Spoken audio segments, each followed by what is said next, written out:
Right, నమస్తే, welcome back to SN TV Telugu. కారుణ్య నియామకాలు ఆర్టీసీ, టీజీఆర్టీసీలో కారుణ్య నియామకాలకు తెర లేచింది. దాదాపు 900 మందికి డ్రైవర్లు గాను కండక్టర్లు గాను వారికి సంబంధించిన పోస్టులను ఇవ్వడం జరిగింది. కానీ 10 సంవత్సరాల క్రితం నుంచి వాళ్ళు పోరాడుతున్నారు. 10 సంవత్సరాల నుంచి వాళ్ళ తల్లిదండ్రులు చనిపోయినప్పుడు కానీ, లేకపోతే అనారోగ్యాల కారణంలో ఉన్న ఉద్యోగుల యొక్క పిల్లలుగా కానీ వాళ్ళు 10 ఏళ్ల నుంచి పోరాడుతూ ఉంటే, ఎట్టకాలకు మొత్తానికి రేవంత్ రెడ్డి గారి ప్రభుత్వం వచ్చిన తర్వాత ఆ 900 మందికి సంబంధించిన కారుణ్య నియామకాలకు గ్రీన్ సిగ్నల్ పడింది. ఆల్రెడీ పోస్టింగ్లు కూడా వేయడం జరిగింది. ఇక చెప్పొచ్చేది ఏంటంటే, 10 సంవత్సరాలు అనగానే మీకు ఒకటి గుర్తుకు వచ్చి ఉండాలి. సో బీఆర్ఎస్ ప్రభుత్వం ఏదైతే ఉందో ఆ ప్రభుత్వం 10 ఏళ్ల కాలం పాటు పరిపాలన కొనసాగించిన విషయం తెలిసిందే. ఇక్కడ చెప్పబోతుంది కూడా అదే. సో గత ప్రభుత్వ హయాంలో కారుణ్య నియామకాలకు ఎందుకని ఫుల్ స్టాప్ పెట్టారు, ఎందుకని దానికి బ్రేక్ పడింది. మరి ఒకవేళ 10 ఏళ్ల నుంచి వాళ్ళు మొరబెట్టుకుంటున్నా కూడా గడిచిన 3 ఏళ్ల క్రితం కూడా ఆ ఫైల్ ఒకసారి బయటికి రావడం జరిగింది. అప్పుడు కూడా ఒకవేళ సీఎం కేసీఆర్ గా, అంటే అప్పట్లో సీఎంగా ఉన్న కేసీఆర్ గారు ఒకవేళ ఓకే చేస్తుంటే ఆ 3 ఏళ్ల క్రితం నుంచే ఆ 900 మంది ఉద్యోగస్తులుగా మారేవాళ్ళు. కన్సాలిడేటెడ్ పేమెంట్ మీద, కన్సాలిడేటెడ్ శాలరీ మీద 3 ఏళ్ల పాటు కన్సాలిడేటెడ్ పే ఆ ప్రాతిపదిక మీద వాళ్ళు పనిచేయాల్సి ఉంటుంది. కండక్టర్ అయితే 17,000, డ్రైవర్ అయితే 19,000 రూపాయలు అంటూ. సో దాని తర్వాత వాళ్ళు పర్మనెంట్ చేసుకోవడం అంటూ జరిగిపోతుంటుంది.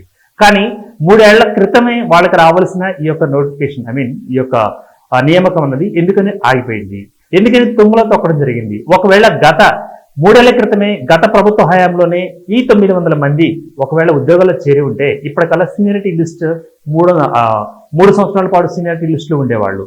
కానీ 3 ఏళ్ల పాటు వాళ్ళు మరి ఏం చేశారు అన్నది ఒకసారి మనం ఆలోచించుకోవాలి.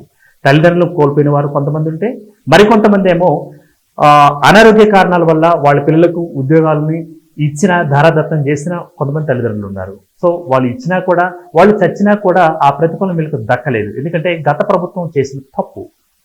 మొత్తానికి రేవంత్ రెడ్డి గారి ప్రభుత్వం వచ్చిన తర్వాత వీరందరికీ కూడా మోక్షం కలిగింది. 900 మందిని కన్సల్టేటెడ్ పేలో తీసుకోవడం జరిగింది. ఇప్పుడు నేను మొన్న బస్సులో ట్రావెల్ చేసినప్పుడు కూడా సీన్ చూశాను. ఒక కండక్టర్ కొత్తగా ఉన్నాడు, ఆయనకి ఇంకో కండక్టర్ అక్కడ ట్రైనింగ్ ఇస్తున్నాడు. మిగతా బస్సులో స్టాఫ్ అందరూ కూడా వారిని వింతగా చూస్తున్నారు. అంటే కొత్తగా వచ్చిన కండక్టర్ ఎక్కడ బస్ స్టాప్ ఉంటుంది, ఎక్కడ టికెట్ కొట్టాలి, ఎట్లా ఏ విధంగా ప్రవర్తించాలన్నది సీనియర్ కండక్టర్ చెప్తూ ఉన్నారు. వీళ్ళకి ఈ దశ ఈ యొక్క ఏమంటారు దీనికి, ఈ పరిస్థితి ఎందుకు వచ్చిందంటే, గడిచిన 3 ఏళ్ల క్రితం వీళ్ళకి ఉద్యోగాలు ఇచ్చుంటే సీనియారిటీ పెరిగేది, వాళ్ళకి అదేవిధంగా ఏ విధంగా వ్యవహరించాలి, ఏ విధంగా టికెట్లు కొట్టాలి, ఏ విధంగా సర్వీస్ చేయాలి పబ్లిక్ అన్నది కూడా తెలిసి ఉండేది.